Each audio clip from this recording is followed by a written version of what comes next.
Okay, welcome to the Stampscapes Stamp Along. What we're going to be doing is we're going to be stamping out a small, very quick version of a half-page scene that I did the other night featuring the Lady Rider, the Snowy Brook, and the large winter ash. Now I did it on a half-page piece of paper, but we're going to be doing a much smaller one in the quarter-page ones. I'm going to be using both the wood grain paper and the vintage paper, okay?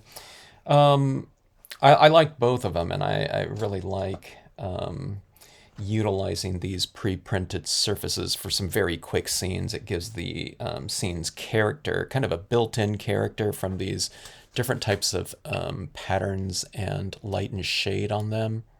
And it gives me the feel that I'm often going after in some sort of scene to, again, depict mood.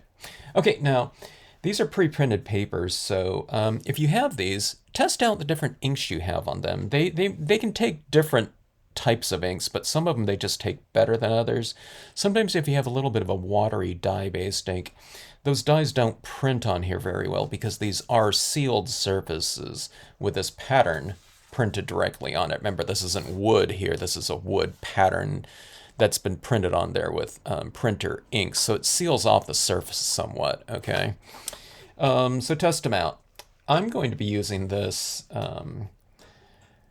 Eclipse Black pad. I think this is the Moonlight one. Let me see. Where's my just straight black one here? Oh, where did it go? Okay, I'm going to be using the Moonlight Night Opaque Blackest Black, or Total Eclipse Black. Hybrid ink pad with these. I think that should work just fine. If you have like a Brilliance Black or a StazOn Black, that works really good on these as well. But test out your inks to see. And also test out impression time. Sometimes stamping out holding for a little bit of time, allowing the ink to transfer or set up, and then before lifting up your stamp gives you a little bit better of a impression. Okay, so let's start out here. We're going to be stamping out on these smaller pieces. I won't be stamping out the full Snowy Brook here. I'll be stamping it out, kind of roughly going up about half the distance on these two pieces right here. And on this piece right here, because we're using smaller cards, I'm going to be using the smaller Lady Rider. Listing of all these things used on all my videos is always in the description section. Just click more underneath the videos in the description area, and I have a listing along with links, usually, for all items used.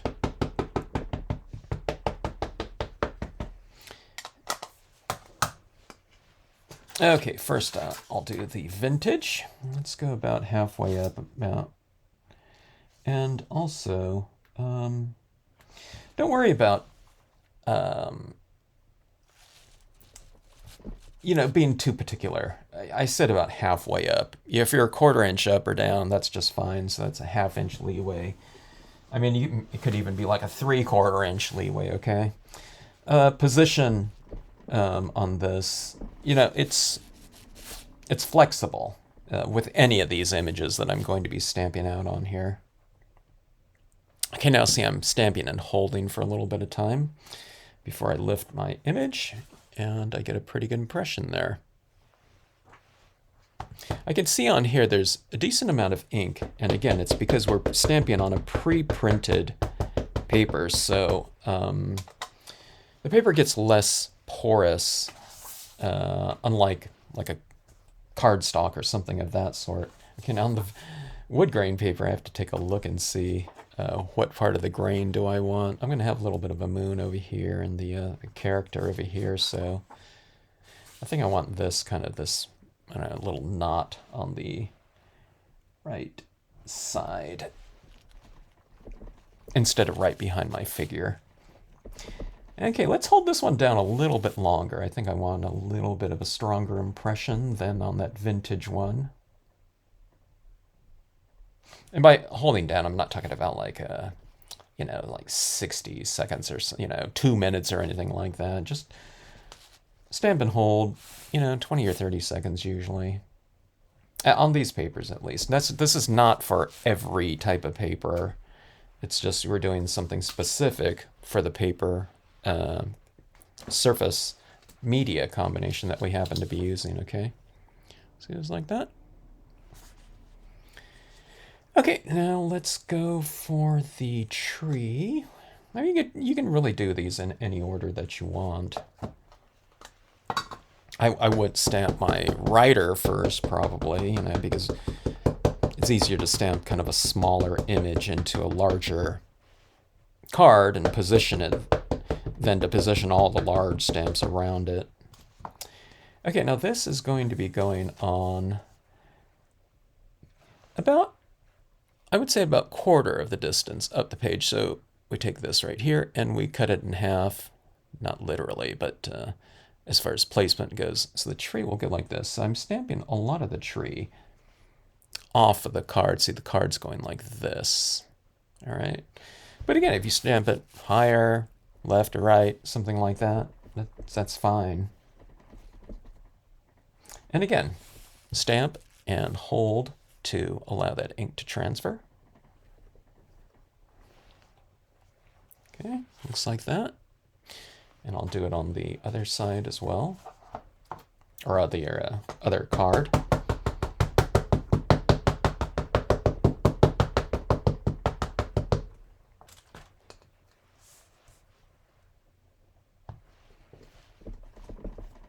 If I were to do 10 of these, they would all come out a little bit different from one another in terms of image placement.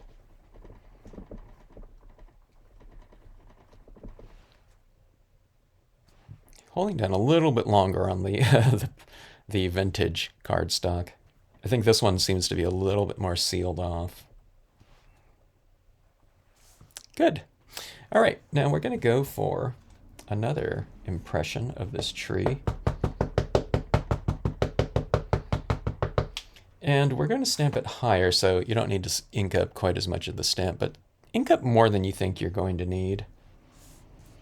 And I'm going to place the trunk right here, and it'll be coming over here. So you're only really stamping out kind of maybe a 25% area of this stamp. And stamping it up higher, it'll look like it's farther back in the distance from the other one. See, it's like that.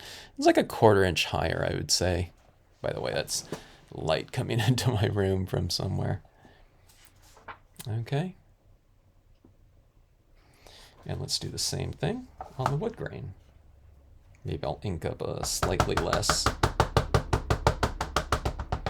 Kind of like right down here in this area. Ink up more than you think you're going to need, though. You don't want to stamp this out and think, oh my gosh, you know, the entire, you know, 1/4 inch of this tree didn't stamp out because I didn't ink up the stamp enough. Stamping and holding. Okay. So I'll compare contrast there. In terms of maybe mood or something like that. Okay, now let's fill in a little bit of grass texture. We don't need to fill in too much, though, on this 1/4 page card. This is the sedge filler. And I'm adding a little bit of texturing right out here. And see this open area right here? It puts a little bit of this grassy texture in there. So it doesn't look so kind of snowy. Okay, now I'm adding this little texture right across that top there. Okay, so it kind of creates this little ridge in the background. Let's do the same thing on this one. I don't really need to mask off anything down here. This is a light, you know, textural design like that. So, I mean, that's, you know, I didn't re-ink it there, but yeah, it creates more of a springy type of feel than a wintry type of feel. like smooth snow or something like that. Okay, let's go to our reed stamp. We're going to flank this design on the left and right hand side. Well, maybe this has water, this creek coming out. Maybe I'll just put it on one side. But this creates a little bit of extra foreground depth to the scene. Okay. Now see, each time I take this, I re-ink it, and then I'll stamp it a little bit angled like that, and I'll go higher to lower like this. Okay.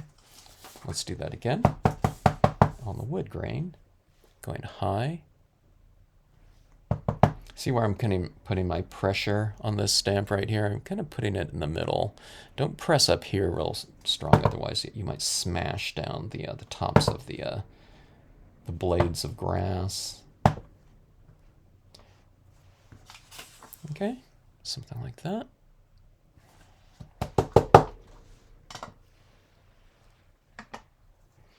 Now let's position our figure. Let's hold on the figure. I just remembered.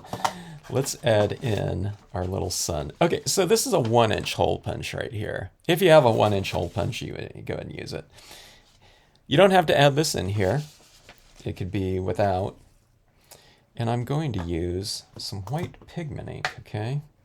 I might add a little bit of yellow over the top of it too. I think that makes for a nice looking kind of warm sun. You might not have yellow pigment ink though, so I'll show you what you can do. I'll try it on this one, or on these. I'll try to use like a yellow colored pencil over the top of this white.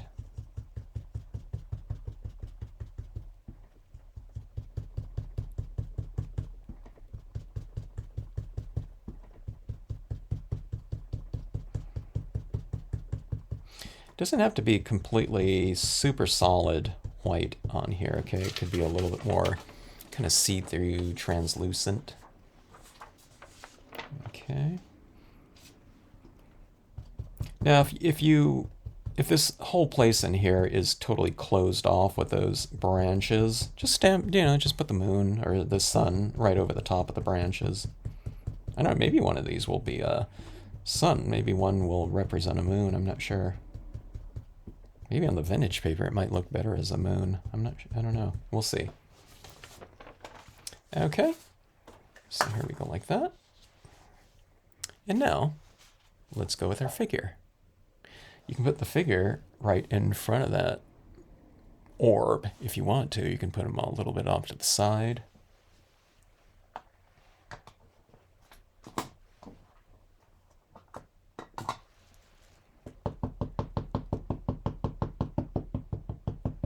I usually have them somewhere from center to the left if they're looking into a scene. Okay, now this rider is positioned this way, so I'm going to position her a little bit to the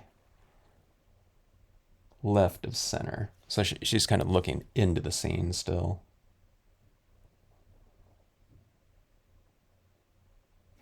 Press and hold. Again, this is our focal point, so we want to keep the impressions of the figure fairly strong.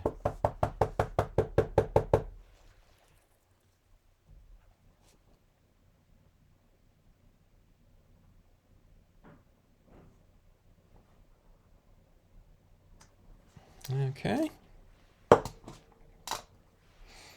You can almost just leave the scenes as is, but let's try some different techniques here to kind of bolster your kind of sense of lighting and the ability to depict it.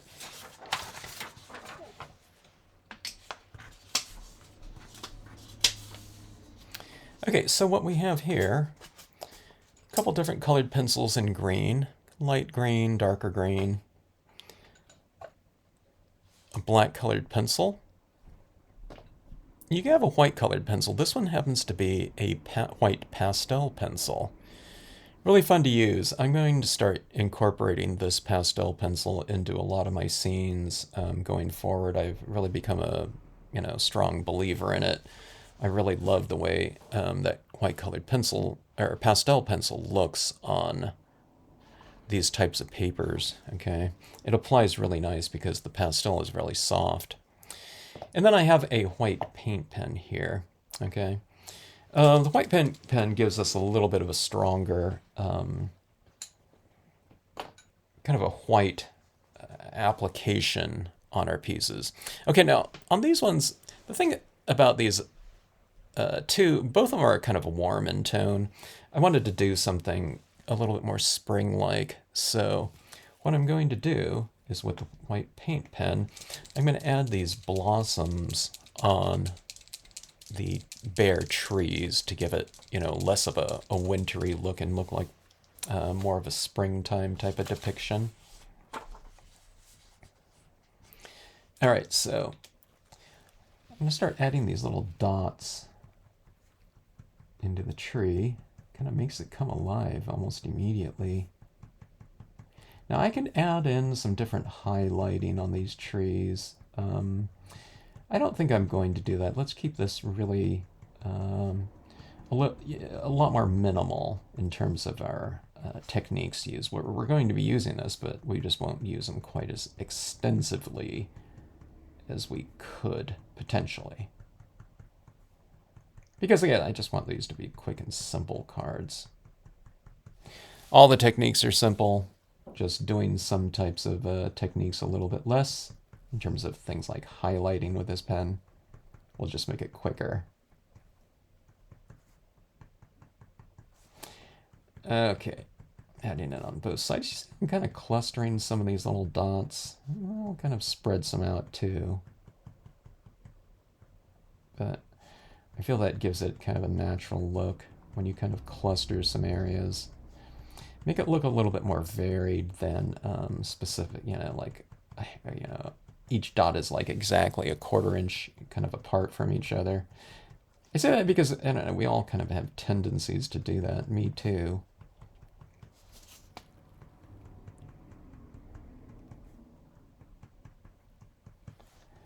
See that? Now that really brings those trees to life. It just, I don't know, kind of makes it a real kind of, I don't know, maybe friendly, maybe is the word. I mean, this vintage paper could potentially look really kind of ominous in many ways, but yeah, these little blossoms to it, it just kind of, I don't know, freshens it up a little bit. It's talking about, you know, the springtime. It's like rebirth and kind of warmth. On this one right here, I put that white pigment ink over a much darker area in my card, so it's, as it's drying, it's getting darker. So I might add a little bit more white to it. We'll see.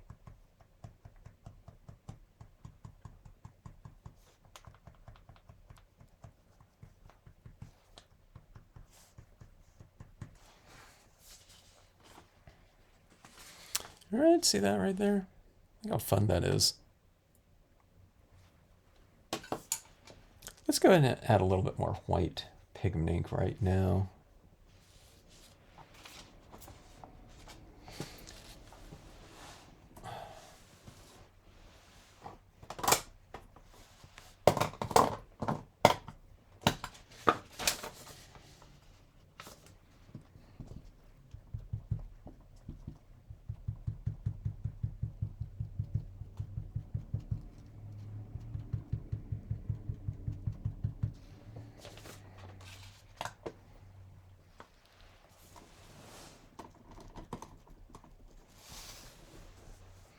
All right, that lightened it up a little bit. Okay, now we're going to start doing some shading on here, okay? Now you can see the darker areas. Don't let this be too much of a mystery for you, okay? You can see these darker areas on the designs themselves, right? This water area down here is a little bit darker than some of the little rocks that are within the stream, okay? So I'm just going to go in with just a really light hand, and I'm going to apply a little bit more tone into the areas that I've already defined as being darker than the surrounding area, okay? So down here I can kind of extend my little brook here, like that. See, it's getting a little bit more defined like that. Then as you kind of add this in, you can kind of decide to go a little bit darker in some areas.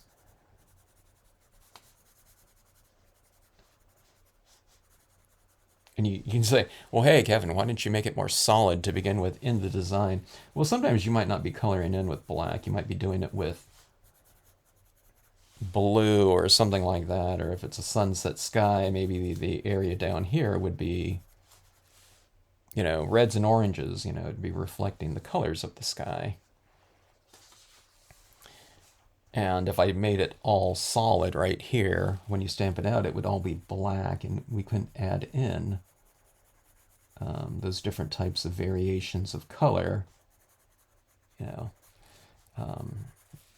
representative of the color scheme.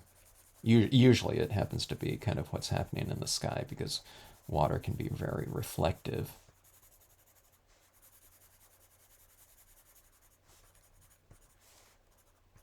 Okay, now we're going to go for some really simple applications of shadow, okay? So this is kind of the shadow direction. Here's my source of light, and this would be the direction of the shadow right here for this tree. So you go to the base of the tree, the corner like that, and the shadow would be coming out this way, okay? Here's the other side of the tree, like that. You go to the center right here.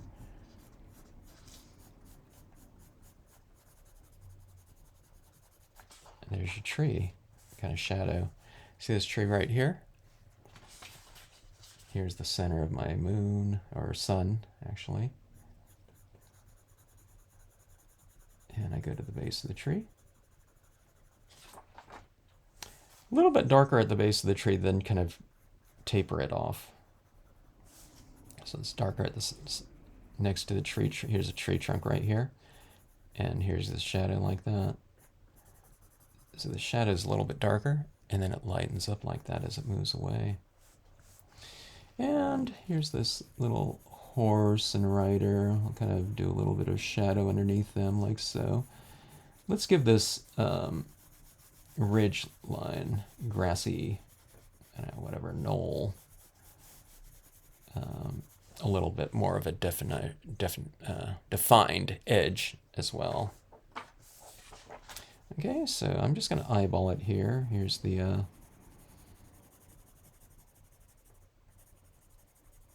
tree shadow coming out like that, and right here.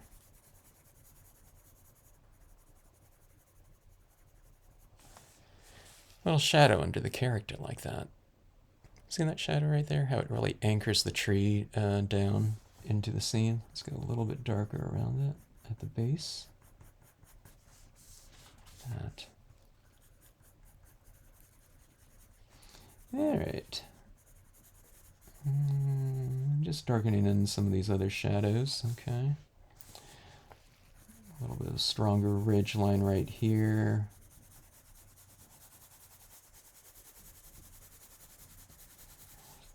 So I give it a stronger one, and then I taper it down here. I kind of blend that out.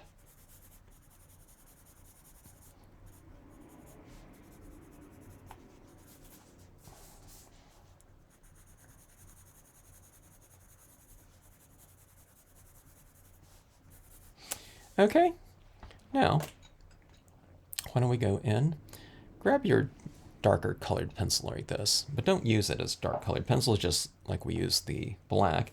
Use it as very pale version of that green, okay? Use more of this type of touch, okay? Now don't fill in everything in here, okay? Kind of add this where you've added some of your shadow areas and retain a lot of the other kind of lighter areas. You can come down into it a little bit, but we're going to use our pastel pencil, or, like I said, if you have a white colored pencil, we're going to be using that, so we don't want to fill up everything with this color. So I'm kind of adding this at the base of the tree and the shadow areas. Something like that. So you don't have to do too much, okay? we're just kind of adding a little tinge of this color in here. Adding it around some of my rocks. Let's add it in some of these areas around in the foreground as well. You can add it at like at the base of some of these rocks right in here, like the rocks you're casting. Not as dark of a shadow, but a little bit of a shadow. So you see that little tinge of green in there? I mean, there's hardly anything applied anywhere in here. It's just kind of like at the base of this rock, a little bit in here. You don't have to be real specific, just as long as it's kind of somewhere, but not everywhere, okay? Okay, now we're going with our lighter one. And again, kind of hit it mostly in the darker areas, but then kind of come out a little bit and have it bleed into the lighter areas too.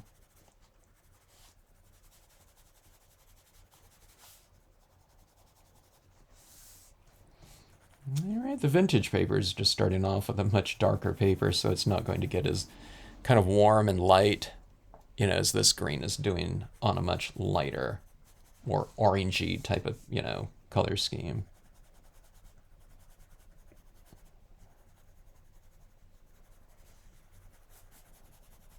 Okay, now this one right here, like I said, it's a darker scene. It's a darker paper to start off with. So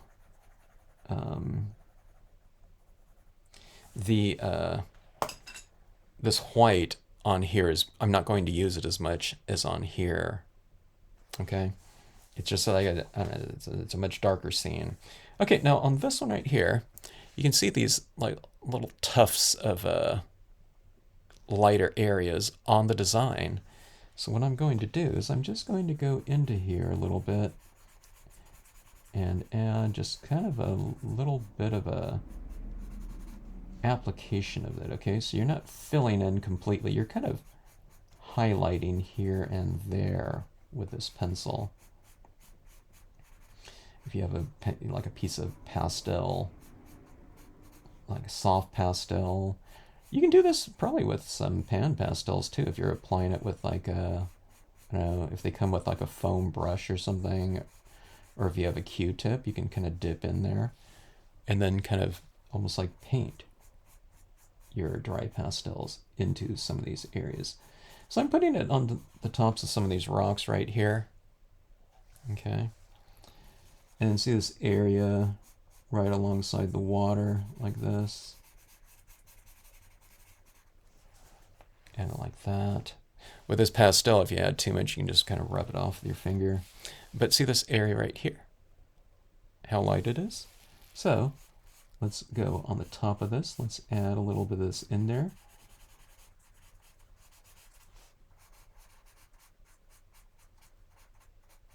Now the areas where you've applied your colored pencil, the pastel won't stick to it as much because, it leaves that waxy colored pencil type of coating on there. And this pastel won't kind of stick to it as easily. But you see these areas right in there, okay? You can put a little bit into your meadow. Like up here, I've added a lot of colored pencil so I can feel it's not applying very much. But you can get a little bit of it in there.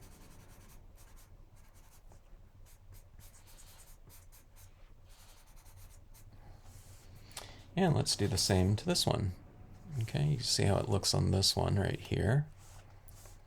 Now, I'm using this pastel pencil, so I'm going to need to spray seal this one to really affix this pastel pencil to the paper. Okay, if you're just using colored pencil, you really don't need to spray seal.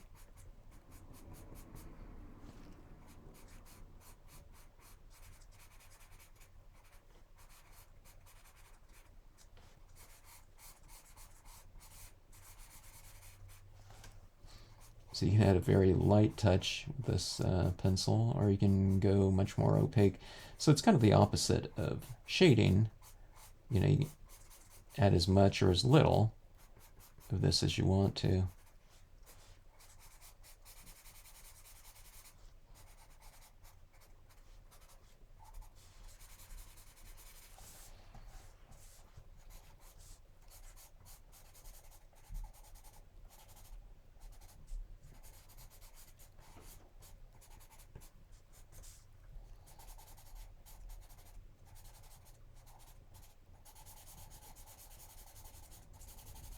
So I added a little bit. Now I'm going back in and adding a little bit more. I'm trying to make a kind of a thicker application in some areas. It's like, okay, I like the look of that. You know, here, let's add a little bit more and see how it looks.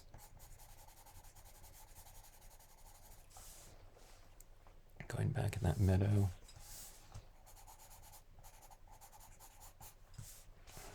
Something like that. Okay, now what I want to do is I want to brighten some of these areas up on my grassy area. Now, I mean, if you've used the pastel pencil, you can kind of go and spray seal if you want to.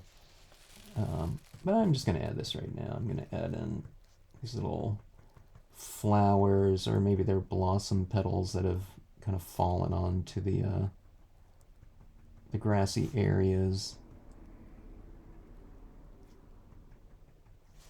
So you get that same type of texture that's going on in the tree down in your grassy area, or areas.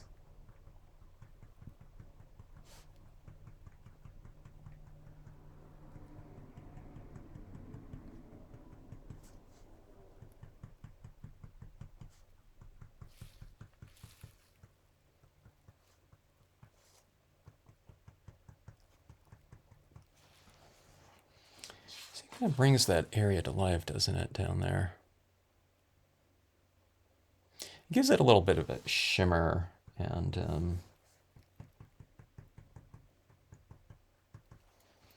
kind of a textural and value range pop, you know, because it's something very light. So you have like pure white, you know, expanding on that value range. We've used white, you know, white pastel pencil, but you know, it's applying thin, so you know you're seeing a lot of color from underneath showing through that white pastel pencil.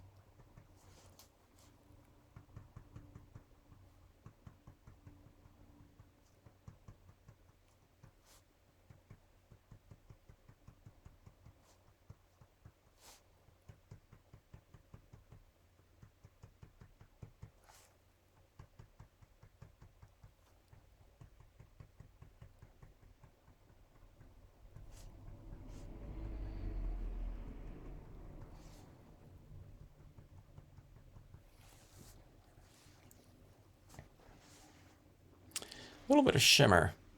Let's put a little bit of shimmer down in this water too.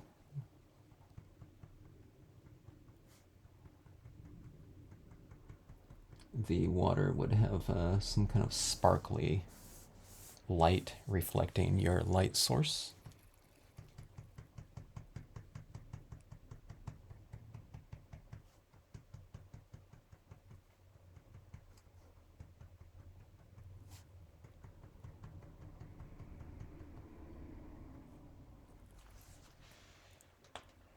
All right, now I'm gonna just test this. I might have to just go in straight with the pigment ink, but let me see if I can get a little warmth onto this white pigment ink. Now I'm gonna go pretty lightly with this colored pencil because I don't want to fill it in. I just want to give a little bit of a warm tinge to it. And you know, some of us just don't have yellow pigment inks or yellow, you know, whatever hybrid inks. It looks okay. It's a slight tinge of warmth to it. And again, I'm going very lightly because I don't want to, you know, I could potentially just scratch off all of that pigment ink that's been applied. So you just want to go very lightly and give a little bit of warmth to that white. So I don't know if you can tell. I put it more up top than on the bottom like that.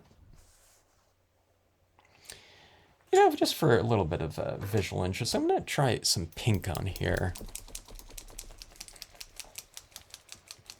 Sometimes those trees have that little bit of a pinkish blossom. I just went with white on my, you know, first versions, but I thought, some of that pink might look kind of interesting.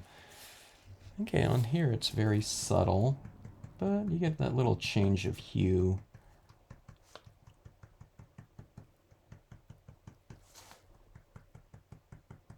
pink looks really good with the wood grain.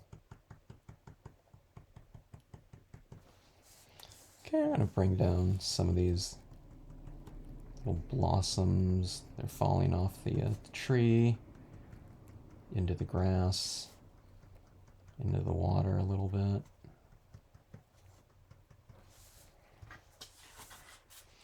And let's follow suit with the vintage paper.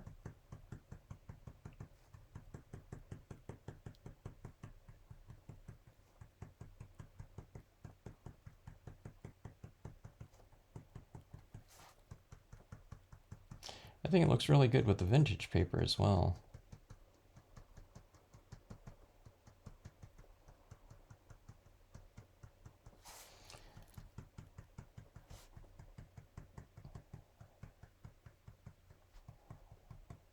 It's fairly subtle, you know, in many areas. But you can, yeah, it's not too subtle where you can't even see it or something. It's a nice little hue change, or hue addition. Okay, see that right there? This one looks more like a moonlight scene. This one looks more like a daytime scene, doesn't it? But I think it works as a moonlit scene. Okay, so what I'm going to do is I'm going to spray fix these and get them formatted into cards. I'll put a little bit of white border around it. I'll do it with like this kind of cream, warm, I don't know. It's just like copy paper. It's I don't know, text cardstock or something like that, or paper. And then I'll put both of these, I think, with a gold kind of framing matting around them. Okay, let's see what those look like. All right, there we have the two scenes formatted. Really like the look. Now, spray sealing, I kind of lost some of my pastel. If you know about pastel and spray sealing, it can get a little bit lighter, so you can go for a little bit of an extra coating on top of the sealant if you want. Then you can spray it again, and it'll be a little bit more lighter and opaque the more you kind of build up. So I can hit this again, but yeah, anytime you're kind of sealing off a chalk or pastel on top of a darker paper, your white pastel, or lighter pastels, doesn't have to be white, can get a little bit darker. Okay, so just kind of seal it off, you know, with a little bit of a light spray on there, and it should look good. Let's see, let's do a little bit more on this one as well. And I used a workable fixative, so this applies right over the top of the fixative just fine. That's why they call it workable, is because you can seal something off and just add another layer or two, or however many layers you want to. Sometimes you just keep sealing off the layers. Okay, so anyways, there you have it. I hope you enjoyed this entire process if you stamped along with me.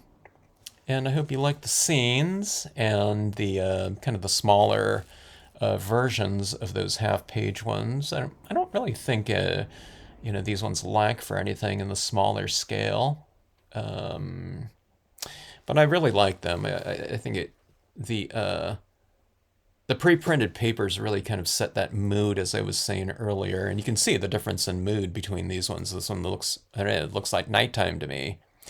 And this one seems more daytime in as far as time of day, hour. And they both have their own kind of distinctive mood to them. Same composition, same media, but just a, you know, a darker or a different type of starting surface to apply these different stamps and media to. So it's really fun stuff to do. Okay, so anyways, if you have any questions, drop me a note in the comment section. If you like these videos, hope you like this video, click the like button, and you know, think about subscribing to the channel. All right, hope to see you on the next one. Thanks again, as always, for tuning into the channel.